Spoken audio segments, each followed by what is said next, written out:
கடைசி உரையாக நேற்று பிரசாந்த் குடும்பத்திற்கு நிவாரணமும் வேலைவாய்ப்பும் குற்றவாளிக்கு நடவடிக்கையும் எடுக்க வேண்டும். அம்மா காவல்துறை அறிவாளர் அவர்களே, நீங்கள் உங்கள் பிள்ளை இந்த மாதிரி ஒரு சாதிய கட்டுப்பாட்டில் சென்று அவமானப்பட்டு சென்றிருந்தால் இப்படி இருந்திருப்பீர்களா?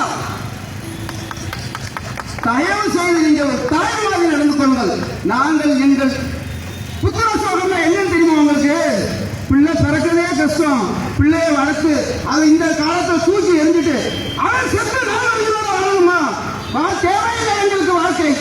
எனக்கு புரிந்துவிட்ட உயிரை இனி எங்களுக்கு விடுதலை வேண்டும்.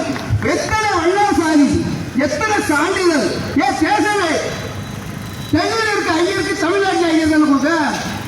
ஆனால் டெல்லியில் இருக்க வண்ணானுக்கு எஸ்சி, கன்னியாகுமரி வண்ணானுக்கு எஸ்சி, இங்க இருக்க வண்ணா எஸ்சி எம்பிசி.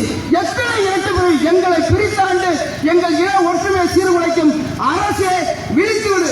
ஓட்டு பிச்சையை நம்பி இனி நாங்கள் உங்களுக்கு யாருக்கு வாக்களிக்க மாட்டோம் என்பதை தெரிவித்துக் கொள்கிறோம். ஒன்றுபடுவோம், உடன்படுவோம், வெற்றிபடுவோம்.